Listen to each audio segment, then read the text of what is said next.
दोस्तों, एक कलेक्टर साहिबा अपनी सरकारी लाल बत्ती वाली गाड़ी में बैठकर एक 5 स्टार होटल पहुंचती है। वहां पहुंचने के बाद होटल के अंदर जितना भी स्टाफ था और जितने भी कस्टमर वहां खाना खा रहे थे, वह सभी लोग कलेक्टर साहिबा की तरफ देखने लगते हैं। इतनी देर में ही कलेक्टर साहिबा होटल के अंदर आ जाती है और अंदर जाने के बाद वह सभी वेटर जो वहां पर खड़े हुए थे उनमें से एक वेटर के मैडम पैर छूने लगती है। अब इस नज़ारे को देखने के बाद वहां जितने भी लोग थे वह सभी हैरान रह जाते हैं और सो में पड़ जाते हैं कि यह इतनी बड़ी कलेक्टर साहिबा है और इस एक मामूली से वेटर के पैर छू रही है। दोस्तों, कौन थी वह कलेक्टर साहिबा और क्या रिश्ता था उनका इस वेटर से? आइए जानते हैं पूरी कहानी की सच्चाई इस वीडियो में। लेकिन वीडियो में आगे बढ़ने से पहले आप सभी से निवेदन है कि आप वीडियो को एक लाइक कर दीजिए। और हमारे YouTube 1 है और उनकी एक बेटी है जो पति होता है, उसका नाम अनमोल होता है। अनमोल मेहनत मजदूरी किया करता है और मेहनत मजदूरी करके पैसा कमाया करता है। इसी पैसे से अपने परिवार का पालन पोषण कर रहा था। उनकी बच्ची जब 4 साल की होती है तो अचानक से उसकी पत्नी की किसी बीमारी के कारण से मौत हो जाती है और पत्नी की मौत होने के बाद अब घर में केवल 2 सदस्य रह गए थे, बाप और बेटी। तो जो अनमोल होता है उसकी फैमिली वाले उसे समझाते हुए कहते हैं कि कोई बात नहीं बेटा, तुम दूसरी शादी कर लो, अभी तो तुम जवान हो। लेकिन जब अनमोल अपनी 4 साल की बेटी की तरफ देखता है, उसके फ्यूचर के बारे में सोचता है, तो उन लोगों से साफ साफ मना कर देता है। वह कहता है कि मैं कभी दूसरी शादी नहीं करूंगा। अगर मैंने दूसरी शादी कर ली तो मेरी दूसरी पत्नी आएगी, वह पता नहीं कैसी होगी, मेरी बेटी के साथ कैसा व्यवहार करेगी। और ऐसा होता हुआ अनमोल ने कई बार देखा और सुना भी था। इसके बाद अनमोल ही अपनी बेटी का पालन पोषण करने का फैसला कर लेता है और इसी तरह से मेहनत मजदूर करके उसे पाल पोस कर बड़ा करने लगता है। दोस्तों, उस बच्ची का नाम उन्होंने राधिका रखा था और राधिका अब स्कूल जाने लगी थी। अनमोल मेहनत मजदूरी किया करता और अपनी बेटी का अच्छे से ख्याल रख रहा था और उसकी पढ़ाई लिखाई में उसे आगे बढ़ा रहा था। धीरे धीरे समय बीतता गया और समय बीतने के साथ साथ राधिका भी अब 10वीं क्लास में आ गई थी। और जैसे ही वह 10वीं क्लास में आती है तो एक दिन अनमोल उससे कहता है कि बेटी, अगर तुम 10वीं कक्षा में अच्छे नंबर ले आओ तुम किसी भी एक इच्छा को पूरा कर दूंगा। दोस्तों, गरीब लोग थे। अब इस बात को सुनने के बाद राधिका बहुत खुश हो जाती है और कहती है कि क्या सच में पापा आप मेरी इच्छा पूरा करोगे? तो अनमोल कहता है कि हाँ मेरी बेटी, जो तुम चाहोगी मैं वह कर दूंगा। उसके बाद उसकी बेटी कहती है कि पापा, अगर मैं 10वीं क्लास में अच्छे नंबरों से पास हो जाती हूँ तो आप मुझे किसी 5 स्टार होटल में डोसा खिलाकर लाओगे। मेरी सिर्फ यही एक इच्छा है और मैं 5 स्टार होटल के अंदर बैठकर डोसा खाना चाहती हूँ। इसके बाद अनमोल अपनी बेटी से वादा करता है और इधर जो राधिका होती है वह भी दिन रात मन लगाकर अपनी पढ़ाई करती है, कड़ी मेहनत और तैयारी के साथ अपने बोर्ड के एग्जाम देती है। तो दोस्तों, जो राधिका होती है वह 10वीं क्लास में बहुत अच्छे नंबरों से पास हो जाती है। राधिका ने न केवल अच्छे नंबर प्राप्त किए थे बल्कि पूरे जिले को टॉप कर दिया था। अब ये बात जैसे ही अनमोल को पता चलती है कि उसकी बेटी ने पूरे जिले को टॉप कर दिया है तो उसकी खुशी का कोई ठिकाना नहीं रहता। वह कहता है कि बेटी, अब मैं तुम्हारी इच्छा को पूरा करना चाहता हूँ। उसके पिता ने काफी दिनों से कुछ पैसे जोड़कर रखे थे अपनी बेटी को 5 स्टार होटल में डोसा खिलाने के लिए। अगर वह ज्यादा नंबर ना भी ला पाती तो तब भी वह उसे डोसा खिलाकर लेकर जाने वाला था, लेकिन अब 2 गुना खुशी के साथ जा रहा था। इसके बाद अनमोल तैयार होता है और अपनी बेटी से भी तैयार होने के लिए कहता है। फिर अपनी बेटी को लेकर वहां के सबसे बड़े 5 स्टार होटल में पहुंच जाता है। अनमोल के पास साधारण से कपड़े थे, बहुत पुराने कपड़े थे जो उसने पहन कर रखे थे और उन्हीं कपड़ों को पहनकर वह 5 स्टार होटल के अंदर एक टेबल पर जाकर बैठ जाता है। अब वहां पर जो लोग खाना खा रहे थे वह उनकी तरफ अजीब तरह से देखने लगते हैं और कुछ बड़बड़ा लगते हैं। तभी उनके पास एक वेटर आता है जिसका नाम रमेश होता है। वेटर उनसे पूछने लगता है कि हाँ जी सर, बताइए आपको क्या खाना है? उसके बाद अनमोल कहता है कि मेरी बेटी के लिए एक डोसा ले आओ। तो रमेश उनसे पूछता है कि सर आपके लिए क्या लेकर है? लेकिन अनमोल कहता है कि मुझे कुछ नहीं खाना है, मैं केवल अपनी बेटी को डोसा खिलाने के लिए यहाँ पर आया हूँ, क्योंकि इसने अपनी इच्छा के तौर पर मुझसे बताया था कि अगर मैं 10वीं क्लास को टॉप कर देती हूँ तो फिर आप मुझे 5 स्टार होटल में डोसा खिला देना तो मेरे पास सिर्फ उतने ही पैसे हैं कि मैं अपनी बेटी को डोसा खिलाऊं। उससे ज्यादा मेरे पास पैसे नहीं हैं। आप सिर्फ मेरी बेटी के लिए डोसा ले आइए, यह खाएगी तो मुझे भी बहुत अच्छा लगेगा। अब इन बातों को रमेश सुनता है तो एकदम से यह बातें उसके दिल पर लग जाती है। वह वहां से चला आता है और होटल के मालिक के पास पहुंचता है। उनसे कहता है कि मालिक, सामने जो टेबल पर वह गरीब आदमी अपनी बेटी के साथ बैठा हुआ है, उसकी बेटी ने 10वीं क्लास में जिले को टॉप किया है और इसी खुशी में वह अपनी बेटी को यहाँ पर डोसा खिलाने के लिए आया है। लेकिन मैं चाहता हूँ कि वह आदमी भी अपनी बेटी के साथ बैठकर खाना खाए, तो मैं इनके लिए कुछ करना चाहता हूँ, उनको अपनी तरफ से खाना खिलाना चाहता हूँ। लेकिन मेरे पास अभी तो पैसे नहीं है, मगर जो मेरी सैलरी आएगी आप उसमें से इनके पैसों को काट लेना। अब इस बात को सुनकर होटल का मालिक रमेश से कहने लगता है कि अरे भाई, सारी भलाई आप ही लूटोगे, जरा हमें भी तो मौका तो दो। ये बात सुनकर रमेश थोड़ा आश्चर्य में पड़ जाता है, लेकिन मालिक उससे कहने लगता है कि रमेश, ऐसा नहीं है, अगर इस बच्चे ने जिले को टॉप किया है तो ये हमारे लिए भी बड़े गौरव की बात है। ये हमारे जिले की, हमारे शहर की लड़की है, तो हम लोग आज इस खुशी के मौके को अच्छे से सेलिब्रेट करेंगे और यहाँ पर जितने भी लोग बैठे हुए हैं सभी को फ्री में खाना खिलाएंगे। ऐसा कहकर मालिक एक टेबल को अच्छी तरह से साफ करवाते हैं और एक वेटर को केक लेने के लिए बाहर भेज देते हैं। थोड़ी ही देर में केक आ जाता है और केक को उस टेबल पर रखकर अच्छे से डेकोरेट किया जाता है और जो होटल मालिक होता है अनमोल और उसकी बेटी राधिका के पास जाता है और उनको सम्मान के साथ वहां से उठाकर उस टेबल पर ले आता है जहां पर केक रखा हुआ था। उसके बाद होटल में अनाउंसमेंट किया जाता है कि यह हमारे शहर की लड़की है और इसने 10वीं क्लास में पूरे जिले को टॉप किया है, तो इसकी खुशी में आज यहाँ पर जितने भी लोग खाना खा रहे हैं उन सबके लिए खाना होटल मालिक की तरफ से फ्री है। ऐसा कहकर उस लड़की से केक कटवाया जाता है और उन्हें अच्छा खाना खिलाया जाता है। अब इन सभी चीजों को देखने के बाद अनमोल हैरान रह जाता है और परेशान भी हो रहा था। वह सोच रहा था कि कहीं ऐसा तो नहीं है कि होटल मालिक बाद में उससे पैसे मांगने लगे, क्योंकि उसके पास केवल इतने ही पैसे थे कि वह अपनी बेटी को एक डोसा खिला सके। तो वह वेटर से कहने लगता है कि अरे भाई, इतने पैसे मेरे पास नहीं है और देखो मैं कुछ भी नहीं खाऊंगा। लेकिन वेटर उन्हें बताता है कि जो होटल के मालिक हैं उन्हें मैंने इस बात के बारे में बताया था और उन्होंने ही यह सब कुछ अरेंजमेंट कराया है और कहा है कि अगर हमारे शहर की लड़की ने जिले को टॉप किया है तो उनकी तरफ से यह पार्टी तो बनती है। इसके बाद होटल मालिक भी वहां पर आ जाता है और वह भी पूरी बात अनमोल को बता देता है।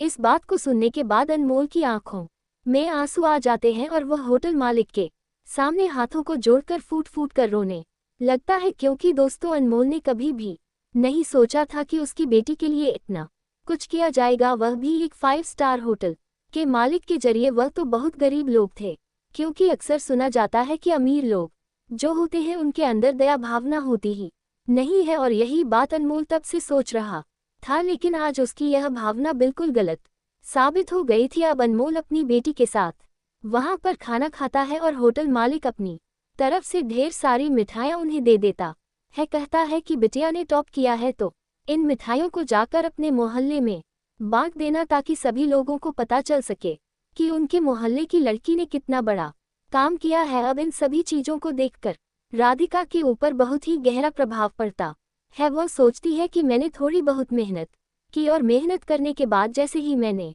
जिले को टॉप किया तो उसके बाद सभी लोग उसका मान सम्मान कर रहे हैं और उसकी तरफ सम्मान की दृष्टि से देख रहे हैं। फिर वह होटल मालिक और होटल के वेटर की तरफ देखती है तो उन्हें देखकर उसकी आंखें भी छलकने लगती है। लेकिन दोस्तों राधिका जैसे तैसे करके अपने आप को संभालती है और फिर अपने पापा के साथ अपने घर चली आती है। घर आने के बाद वह पूरे मोहल्ले में उन मिठाइयों को बांटते हैं। सभी लोग राधिका को बड़ा मान सम्मान देते हैं, उसके पापा की वाह वाह करते हैं। इसके बाद राधिका अपने मन ही मन में सोचती है कि यह जो कुछ भी आज हमारे साथ हुआ है यह मेरी पढ़ाई की बदौलत ही हुआ है। मैं और भी अच्छी तरह से पढ़ाई करूंगी और एक अच्छे से मुकाम को हासिल करूंगी मैं। उसके दिमाग में होटल मालिक और उस वेटर की छवि भी घूम रही थी जिन्होंने आज उसके लिए इतना कुछ किया था। धीरे धीरे समय बीतता गया और समय के साथ साथ राधिका अपनी पढ़ाई लिखाई को जारी करती है। उसने और भी जा मन लगाकर पढ़ाई की। राधिका पढ़ने लिखने में काफी ज्यादा होशियार थी, तो इसी कारण से उसकी मेहनत भी रंग ले आती है और एक दिन वह जिला कलेक्टर बन जाती है। अब जैसे ही वह कलेक्टर बनती है तो फिर अपने पापा के पास फोन करती है और उन्हें बताती है कि पापा, आपकी बेटी जिला कलेक्टर बन गई है। इस बात को सुनकर उसके पापा खुशी से झूम उठते हैं, जिस तरह से वह जब खुश हुए थे जब उसने 10वीं क्लास को पूरे जिले में टॉप किया था।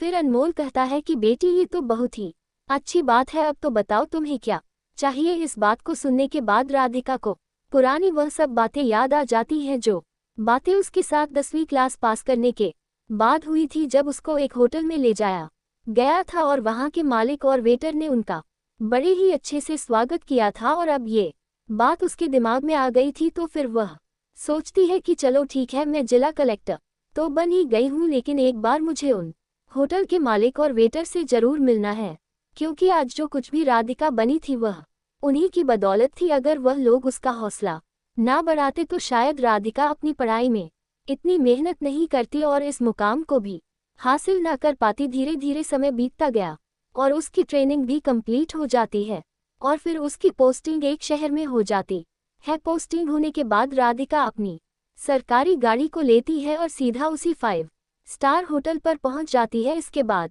राधिका जैसे ही अपनी सरकारी गाड़ी से अपने गार्ड के साथ वहां पर पहुंचती है तो वहां जाने के बाद जो होटल के अंदर लोग खाना खा रहे थे और वहां पर जितना भी स्टाफ था, वह सभी लोग आश्चर्य भरी निगाहों से उसकी तरफ देख रहे थे। तभी राधिका होटल के अंदर जाने लगती है और वहां के वेटर को देखने लगती है। देखते ही देखते रमेश नाम का वह वेटर दिखाई दे जाता है। फिर राधिका जाकर उनके पैर छूने लगती है। अब इस नज़ारे को देखकर रमेश भी हैरान हो जाता है। वह उसे ऊपर उठाता है और कहने लगता है कि मैडम, आप इस तरह से मेरे पैर क्यों छू रही हो।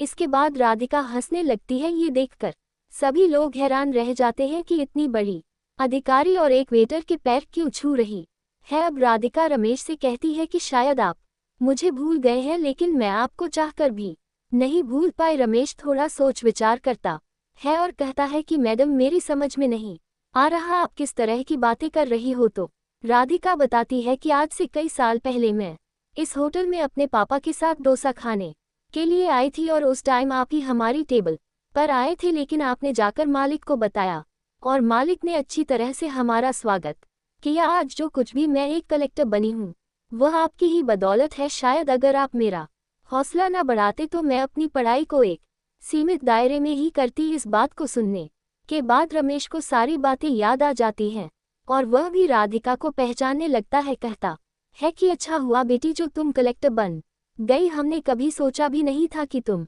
कलेक्टर बनने के बाद भी यहाँ पर हमारे पास इस तरह से आओगी। और इस पूरी बात को सुनकर वहाँ पर जितने भी लोग थे सभी हैरान हो जाते हैं कि एक लड़की कलेक्टर बनने के बाद भी यहाँ पर आई है और उस व्यक्ति के पैर छुए जिसने कभी 10वीं क्लास में उसका इस तरह से स्वागत करके बधाई दिलाई थी। अब राधिका रमेश जी से होटल के मालिक को बुलाने के लिए कहती है तो रमेश एकदम से मायूस हो जाता है और कहता है कि बेटी, जो इस होटल के मालिक थे उन्होंने होटल बेच दिया है। तो राधिका उनसे पूछती है कि ऐसा क्या हुआ जो उन्हें ये होटल बेचना पड़ा। तो रमेश उस होटल मालिक की पूरी कहानी उसे बताता है। वह बताता है कि उनकी पत्नी को कोई बीमारी हो गई थी और बीमारी के चलते उन्होंने पहले तो अपने घर को बेचा और घर के बाद जितनी भी उनकी जमीन जायदाद थी सारी जमीन जायदाद अपनी पत्नी के इलाज में बेचकर लगा दी थी। लेकिन इसके बावजूद भी उनकी पत्नी की तबीयत ठीक ना हो पाए और उनकी मौत हो जाती है। पत्नी की मौत का सदमा उन्हें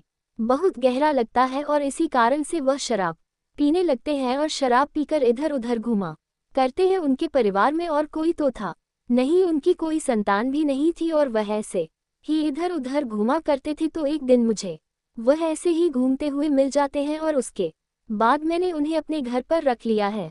मैं वहीं पर उनको रखकर उनकी सेवा किया करता हूँ। इस बात को सुनकर राधिका को बड़ा ही दुख पहुँचता है और उसकी आंखों से आंसू छलकने लगते हैं। इसके बाद राधिका रमेश जी को अपनी गाड़ी में बिठा है और उनके घर पर जाने के लिए अपनी कार को लेकर वहां के लिए निकल जाती है। वहां जाने के बाद वह जैसे ही होटल मालिक को देखती है तो होटल मालिक को देखकर फूट फूट कर रोने लगती है और जाकर उनके पैरों को छूने लगती है। अब होटल मालिक को कुछ भी समझ में नहीं आता, लेकिन तभी रमेश बताता है कि मालिक की यह वही लड़की है जिनके लिए पार्टी का सेलिब्रेशन आपने होटल में कराया था और सभी लोगों को फ्री में पार्टी दी थी। अब इस बात को सुनकर होटल मालिक की आंखों से आंसू बहने लगते हैं। अब वह काफी बुजुर्ग हो गए थे। राधिका उन होटल मालिक को सहारा देती है और कहती है कि कोई बात नहीं, जो आपके साथ हुआ वह बहुत ही बुरा हुआ, लेकिन होनी को कौन टाल सकता है। इसके बाद राधिका उन होटल मालिक को लेकर अपने घर चली आती है और वहां पर अपने पापा के साथ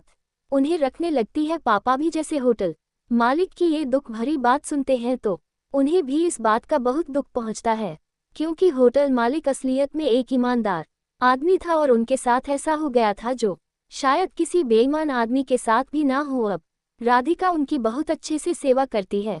होटल का जो बेटा था उससे भी उन्होंने बोल दिया था कि आपको जिंदगी में कभी भी किसी चीज की कोई भी जरूरत हो तो आप बेझिझक मुझसे मांग सकते हो। इसके बाद राधिका अपना कार्यभार संभालने लगती है और धीरे धीरे राधिका की उम्र भी अब शादी की हो जाती है।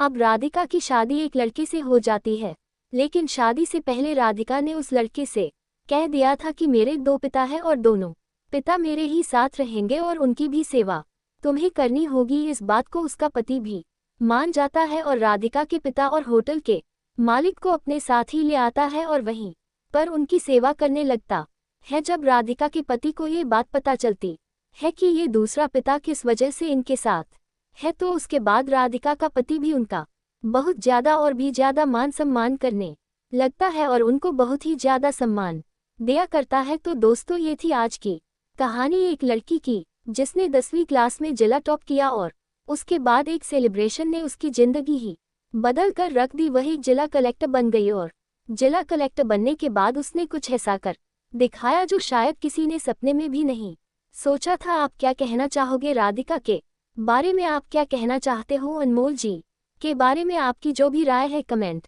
बॉक्स में, उन होटल के मालिक के बारे में भी आपकी जो भी राय हो कमेंट सेक्शन में लिखकर बता सकते हो। अगर कहानी आपको जरा भी पसंद आए हो तो प्लीज हमारे YouTube 1 लाइक कर दीजिए। मिलते हैं फिर से एक नई और इंटरेस्टिंग कहानी के साथ, तब तक के लिए धन्यवाद। जय हिंद, जय भारत।